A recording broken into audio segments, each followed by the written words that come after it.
तक हमारा channel subscribe नहीं किया तो अभी सब्सक्राइब करें और बेल आइकॉन को क्लिक करके हमारी लेटेस्ट वीडियोस के बारे में अपडेट जानें। समाचार में आपका स्वागत है। इंसाफ मंच भाकपा माले। कोई भी छोटी सी भी घटना होती है, सड़क पे अगर कोई दिखता है जनता के साथ, तो यही वो पार्टी होती है। कहीं पर भी हो, चाहे कलेक्ट्रेट हो, संसद हो, सड़क हो। आज इंसाफ मंच ने एक ऐसा कार्यक्रम रखा अपने छोटे से सदस्यों के साथ कि जो भी इस भारतवर्ष में या पूरी दुनिया में कोरोना से मरा है उसे याद किया जाए। और उन तमाम लोगों को कहते हैं कि उन्हें भी याद करें। आज इसी के में आपने देख सकते हैं, उन्होंने लिखा है, अपनों की याद, हर मौत को गिने, हर गम को बांटे, हर एक मौत की जिम्मेदारी है सरकार। इनका स्लोगन है। और इन्होंने अपना जो स्टैंड होता है, आइए पूरा देश एक साथ कोविड में खोए गए अपनों को श्रद्धांजलि दिया। श्रद्धांजलि सभा था, नियाज अहमद थे, राजा जी थे, पप्पू जी थे, अभिषेक जी थे और उनके तमाम कार्यकर्ता थे। हम बात करेंगे कि क्यों श्रद्धांजलि सभा इन्होंने रखा है और इन्होंने कार्यकर्ता सम्मेलन भी रखा है। और सबसे बड़ी बात कि जो मॉब लिंचिंग होती है 7 सालों में बढ़ा है या पहले से था, उन तमाम चीज़ों पर चर्चा की। जी हाँ, आज आपने जो कार्यक्रम रखा है श्रद्धांजलि सभा, साथ में कार्यकर्ताओं का भी बैठक रखे हैं, किन कारणों से?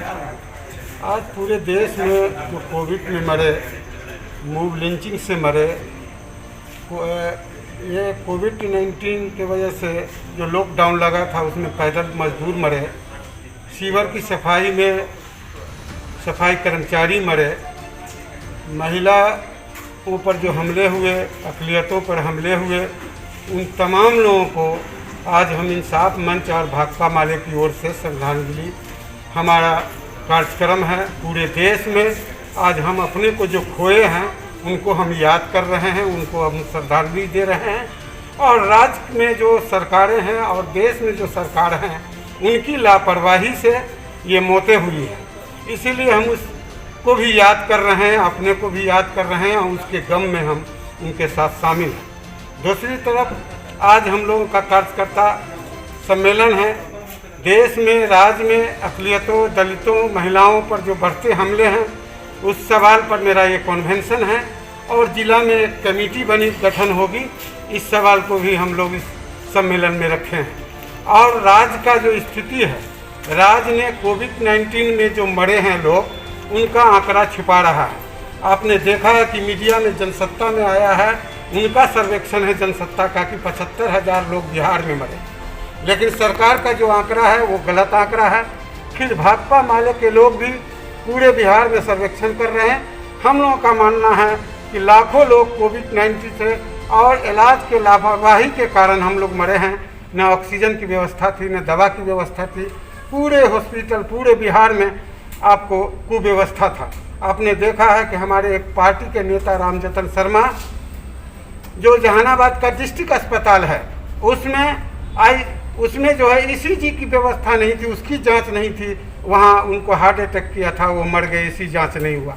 तो बिहार के मुखिया से हम कहना चाहते हैं कि शर्म करो, जब डिस्ट्रिक्ट अस्पताल में ईसीजी की जांच की व्यवस्था नहीं है तो पूरे बिहार के अस्पताल की क्या व्यवस्था होगी, इससे अंदाज़ा लगाइए। आप मीडिया के लोग हैं। दरभंगा में डीएमसीएच के कुव्यवस्था, हम लोग चाहते हैं कि स्पेशल जो वार्डें बनी हैं, सुपर स्पेशल जो वार्डें बनी हैं, उनको अगर चालू किया जाता तो दरभंगा में ये मौतें नहीं हुई। आपने पिछले दिन देखा है कि वीडियो वायरल हुआ था, अजीत शर्मा की हत्या, मौतें हुई, एक महिला का ऑक्सीजन के बगैर मौतें हुई, दवा के बगैर मौतें हुई। पूरा डीएमसीएच में हाहाकार था, जो डीएमसीएच में गया वो मर के ही वापस हुआ। इस सवाल पर भी हम लड़ रहे हैं, आज भी लड़ेंगे। हम श्रद्धांजलि उन लोगों को भी दे रहे हैं और लड़ाई का हम आगाज़ करेंगे कि डीएमसीएच के कुव्यवस्था और स्पेशल जो वार्डें बने हैं उसको जल्दी चालू करें, जनता का इलाज सही ढंग से हो। इस सवाल पर हम लड़ रहे हैं। आपने देखा है कि स्वास्थ्य केंद्रों की क्या हालत है, जहां मवेशी बांधे जा रहे हैं। तमाम जगहों पर स्वास्थ्य केंद्र का बहुत खराब स्थिति है। सबसे बड़ी स्थिति खराब ये है कि स्वास्थ्य केंद्रों पर लोगों का इलाज नहीं हो रहा है। इन्हीं सवालों पर लेकर के हमारा कार्यकर्ता सम्मेलन भी है और हम जो खोए हैं पूरे देश में, उनको याद में हम आज उनको श्रद्धांजलि दे रहे हैं। आज आप लोगों ने ये कार्यक्रम कहाँ रखा है? ये कार्यक्रम हमने रखा है बाजार समिति चौक पर, लक्की ट्रेडर्स के प्रांगण में। सर आपका परिचय? हम इंसाफ मंच राज्य उपाध्यक्ष। सरकार मौतें जो छुपा रही है, आपका क्या आरोप है, क्यों मौत छुपा रही है सरकार? देखिए, जब से ये कोरोना आया हुआ है, देशवासी शहीद पे शहीद होते गए हैं, मरने पे मरते गए हैं, लेकिन ये हमारी केंद्र सरकार हो, राज्य सरकार हो, ये सब चुप्पी साटी हुई है, क्योंकि उनको पता है कि जो भी कोविड-19 से जो भी मरते हैं या जो भी हादसा से मरते हैं, तो सरकार को पैसा 4 लाख रुपए देना पड़ता है उनका परिजनों को। तो इसीलिए ताकि उनको पैसा ना देना पड़े, इसीलिए वो ये मौत को छुपाने का काम कर रहे हैं। तीसरी लहर की बात कही जा रही थी, लेकिन तीसरी लहर ने यूरोपियन कंट्रियों में दस्तक दे दी है। बच्चों के ऊपर जो थर्ड स्टेज, पहला स्टेज था सीनियर सिटीजन, फिर मिडिल स्टेज, अब आया है लो स्टेज का। क्या लगता है, क्योंकि आपने सेकेंड स्टेज में ऑक्सीजन का सप्लाई किया था, काफ़ी लोगों को दिया था, थर्ड स्टेज के लिए भी क्या इसी तरह के कार्यक्रम कर रहे हैं? देखिए, आपका सवाल बहुत अच्छा है और हम आपके माध्यम से ये लोगों को बताना चाहते हैं, अपनी आवाज़ सुनाना चाहते हैं कि जो सेकेंड स्टेज आया था उसके अंदर अगर कुछ समाज सेवी संस्थाएं नहीं होती तो पता नहीं इस देश का और क्या होता। गवर्नमेंट सोई हुई थी, गवर्नमेंट ने कुछ भी नहीं किया। बहुत सारी समाज सेवी संस्थाओं ने आगे आकर के अपनी जान को जोखिम में लेकर के लोगों की मदद की। उनके पास कोई सेफ्टी नहीं था, कुछ भी नहीं था, फिर भी आपने देखा होगा कितने लोग मरे हैं। और ये तीसरा स्टेज जो बताया जा रहा है वो ज़्यादातर बच्चों को इफेक्टेड करेगा। मर्द तो चलिए थोड़ी सी उनमें ताकत होती है, वो बच जाते हैं, लेकिन बच्चों का क्या होगा? बच्चे देश के भविष्य हैं। इसलिए हम आपके माध्यम से सरकार से ये गुजारिश करूंगा कि सेकेंड स्टेज में तो आप सोए हुए थे, लेकिन कम से कम इसमें वक्त से पहले जागिए। और ये विदेशों में दस्तक दे चुका है और अच्छा होगा कि अगर इसको हिंदुस्तान में ना आने दिया जाए। जो भी बाहर से लोग आ रहे हैं उनको प्रॉपरली चेक करें या फ्लाइट्स बैन करें। उसके अलावा जो स्टेट में भी आते हैं, डिस्ट्रिक्ट में भी आते हैं, वो इसको अच्छी तरह देखें। खास करके मैं डिस्ट्रिक्ट मजिस्ट्रेट दरभंगा से निवेदन करूँगा, बिहार के मुखिया नीतीश कुमार और मंगल पांडे जी से भी निवेदन करूंगा कि अपनी आंखें खोलिए, चश्मा लगाइए और ज़रा देखिए कि देश में और बिहार में क्या हो रहा है। अगर इसी हालात रही तो पता नहीं बच्चे क्या होगा। बच्चों के एक बच्चे नहीं मरते, बल्कि बच्चे के साथ उनके पेरेंट्स भी मर जाते हैं। इसका ध्यान रखें। आपका परिचय?